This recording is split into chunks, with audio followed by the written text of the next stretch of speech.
Já teve algum dia que você se perguntou se realmente vale a pena continuar desenhando? Ou se era melhor desistir? Se aquilo ia te dar algum futuro? Ou se você só tava perdendo tempo com algo bobo? Tipo, parece que você não evolui nunca. Ou que todo mundo tá melhor que você? Uma seguidora nossa pediu pra gente falar sobre os altos e baixos de gostar de desenhar. E hoje a gente vai falar sobre isso, mas não como um simples tutorial, e sim como experiência própria. Porque a verdade é que tem algo muito mais sinistro e profundo por trás disso do que vocês imaginam. Bom dia, minhas ovelhinhas! Bom dia! Fala, seus chola. Antes de entrarmos no buraco mais fundo desse tema, por que não começar pelos malefícios bobo, não é mesmo? Desenhar parece a coisa mais linda do mundo. Você vê aquelas artes bonitas no Pinterest, no Instagram e pensa, nossa, vou tentar fazer também. Começam a acontecer coisas maravilhosas. Por exemplo, a borracha fica com fome, come a folha. Em vez dela apagar só o traço que você fez errado, ela decide apagar a existência inteira da folha, rasgando ela. Essas borrachas me lembram a Eder, esfomeada igualzinho. Pior que lembra mesmo. Nada a ver. E não é só no papel não. Mano, se isso já aconteceu com você, comenta aí embaixo, porque não é possível que seja só comigo. Quando eu tô desenhando no digital, a caneta simplesmente pula da minha mão. Do nada, sem motivo nenhum, velho. Tá lá, eu fazendo a arte, e do nada, ela decide por conta própria. Descansar, né? E quando você apoia a mão sem perceber, aí olha pro desenho e ou o desenho tá todo manchado de grafite, ou a sua mão tá toda suja. Sem falar na anatomia, né? Mão, pé, dente. Isso quando o olho fica perfeito e o outro fica todo torto. Nada a ver, parecendo uma anomalia. Porque você não consegue repetir a mesma coisa do outro lado. Geralmente, pra não ter o trabalho de desenhar a mão, muita gente coloca ela pra trás no corpo. Aí parece que o personagem tá coçando a bunda. Nossa, eu já fiz muito isso. Coçar a bunda? Não, seu chola. Quando tá desenhando, colocar a mão pra trás. Ué, mas aí como é que você vai desenhar com as mãos pra trás? Não é isso.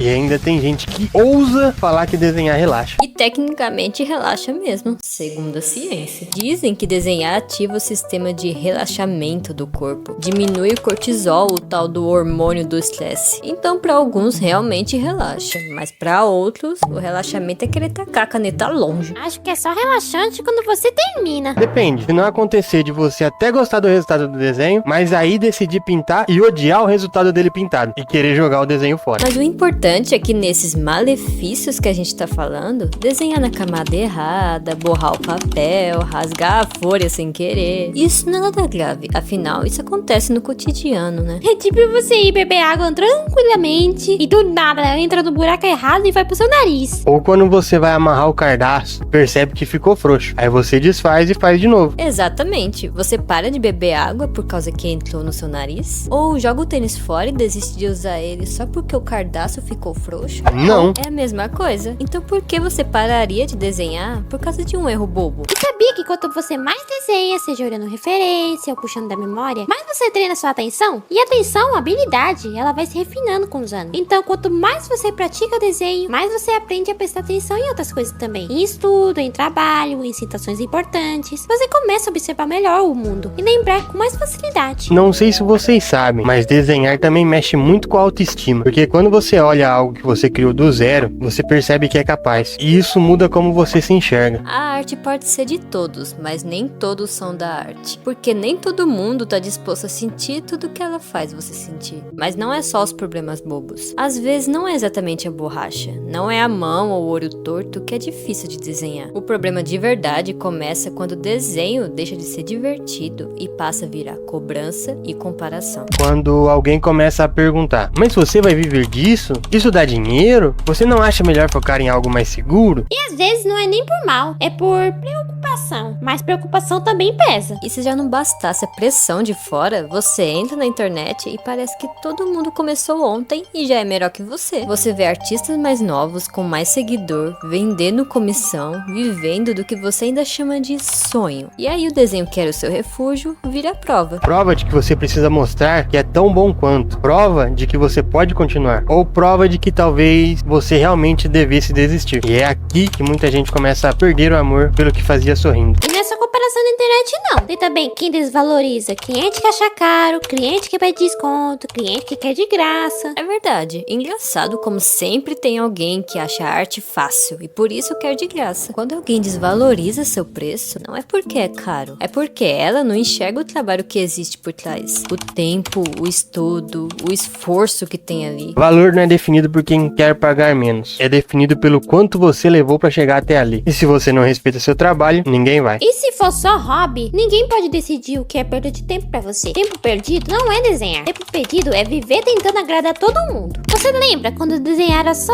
pegar um papel e fazer qualquer coisa? Sem pensar se tava bonito, sem pensar se alguém ia ver. Você desenhava personagem torto, proporção errada, e ainda assim achava incrível. Porque não era sobre resultado, era só sobre sentir mesmo. Mas aí, sem perceber, você começa a pagar mais do que desenhar. Começa a refazer mais do que curtir, começa a comparar mais do que criar. E é aí que as coisas se dividem. Porque tem quem desenha só por paixão e tem quem quer transformar isso em profissão. Mas a mudança atinge os dois. Quem desenha por paixão começa a se perguntar: será que eu deveria levar isso mais a sério? E começa a sentir a culpa por não estar aproveitando o talento. Ou começa a sentir que tá ficando pra trás, porque todo mundo parece estar monetizando com isso, como se só gostar não fosse suficiente. E quem quer transformar em profissão, começa a transformar cada desenho em responsabilidade, em prazo, em desempenho, em números. E começa a se desesperar pra correr atrás e correr contra o tempo. Tem uma frase que diz mais ou menos assim: me corrija se eu estiver errada. Trabalhe com o que você ama e você nunca mais vai amar nada. Eu discordo. Quando você transforma um hobby em trabalho, ele deixa de ser só o seu passatempo e vira compromisso. Porque afinal você precisa pagar as contas. Mas isso não significa que você vai deixar de amar. Amar algo não quer dizer que vai ser leve o tempo todo. Quer dizer que mesmo quando fica difícil, você ainda quer continuar. Talvez o problema não seja trabalhar com o que você ama. Talvez o problema seja achar que amar algo significa nunca se cansar. E tem uma parte que é importante falar aqui. Não é quando você quer desistir, é quando você não sente mais nada. Você senta pra desenhar, olha pro papel e sua cabeça tá vazia. Não é que você não sabe desenhar, você só não consegue começar. E quanto você mais tenta forçar, pior fica, não é mesmo? Aí você começa a se sentir mal por não estar produzindo. Você se sente atrasado, improdutivo, como se estivesse desperdiçando o talento. Como se todo mundo estivesse correndo e você estivesse parado. E o pior, você não odeia desenhar, você só tá cansado. Cansado de provar, cansado de comparar, cansado de tentar ser o suficiente o tempo todo. E aí o que era pra ser refúgio, vira mais uma coisa que te esgota. E talvez o mundo esteja ficando muito superficial, muito raso. Seria bom se às vezes as pessoas fossem mais profundas e mais maduras. As pessoas querem resultado rápido, querem recompensa rápida, querem validação rápida, mas arte nunca foi sobre rapidez. A gente tá vivendo na era da recompensa rápida, onde tudo que a gente faz, o resultado e a recompensa tem que vir de imediato. Curtida rápida, comentário rápido,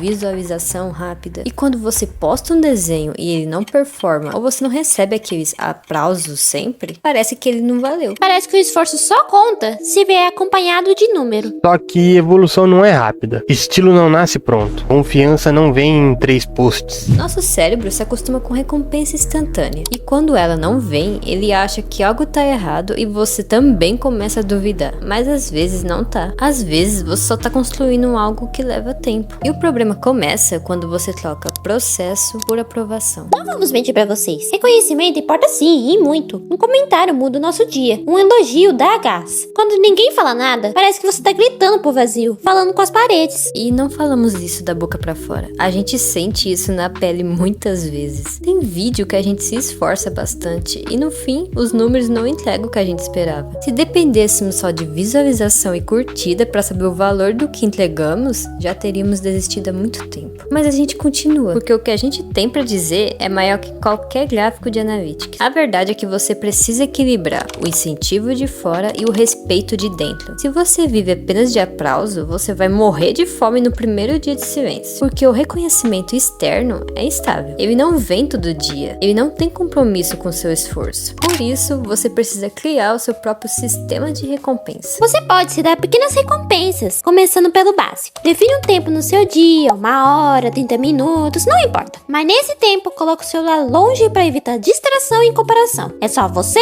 e o papel. Depois desse tempo, você cumpriu o que prometeu pra si mesmo? Então se pague com algo que você gosta. Vai jogar algo, ver uma série, comer algo que você gosta, transformar o dever cumprido em prazer real. E não pense que isso é algo infantil. É na verdade um meio de hackear o seu próprio cérebro. Se você só associa o desenho à frustração de não ser o bom o suficiente, seu cérebro vai sabotar sua mão toda vez que você pegar no lápis. Mas se você ensina pra ele que desenhar gera algo bom, isso muda. É assim que você para de mendigar a aprovação dos outros e começa a construir uma disciplina inapelável dentro de você. O amor pela arte sempre vai existir. Existem muitos artistas por aí. Ninguém é igual a ninguém. Todos são únicos, com as suas próprias individualidades. E você, já achou a sua? Se ainda não se preocupe, não corra, não se desespere. Viva a vida e deixe sua arte ser livre. As pessoas focam tanto nos problemas que esquecem de viver o lado bonito da vida. E talvez desenhar nunca tenha sido sobre ser o melhor. Talvez sempre tenha sido sobre ser você mesmo. E deixa eu te perguntar uma coisa. Quem foi que disse que desenhista precisa ter um monte de seguidor? Quem foi que disse que um estilo de desenho é superior ao outro? Quem inventou que, pra valer a pena, precisa virar profissão? Porque eu nunca vi regra oficial nenhuma dizendo isso. Essa é uma regra que você aceitou sem questionar. Para um pouco, respira e se pergunte: por que você se sente tão pressionado agora, se no começo era só diversão? Onde foi que o prazer se transformou nessa obrigação de ser impecável? Você pode desenhar só por gostar. Você pode desenhar só porque te faz bem. A arte é livre. Nem todo mundo precisa virar ilustrador profissional. Nem todo mundo precisa viver disso. Nem todo hobby precisa obrigatoriamente virar uma profissão e dar lucro, se isso não for o que você quer. Eu torço para que você se encontre e o desenho te entregue exatamente o que você busca nele, sem carregar essa responsabilidade toda que você acha que tem que carregar. Se for hobby, que seja leve. Se for profissão, que seja uma escolha consciente e não um fardo desesperado. Viver sem arrependimento às vezes é isso. Não sentir que você perdeu tempo. Não achar que você precisava provar algo pra alguém. Você desenhou porque sim, porque escolheu desenhar. Porque fazia sentido pra você. Porque tinha um carinho ali. Não deixe a sua arte virar uma experiência frustrante só porque você esqueceu que antes de ser técnica, ela era o seu jeito de se expressar. E se esse vídeo fez você pensar, comenta aqui embaixo por que você começou a desenhar. E se você conhece alguém que anda duvidando se vale a pena continuar, manda esse vídeo pra essa pessoa. Às vezes tudo que alguém precisa é saber que não tá sozinho. Não esquece de deixar o like pra gente saber que esse assunto fez sentido pra você. É isso, minhas ovelhinhas. E até a próxima.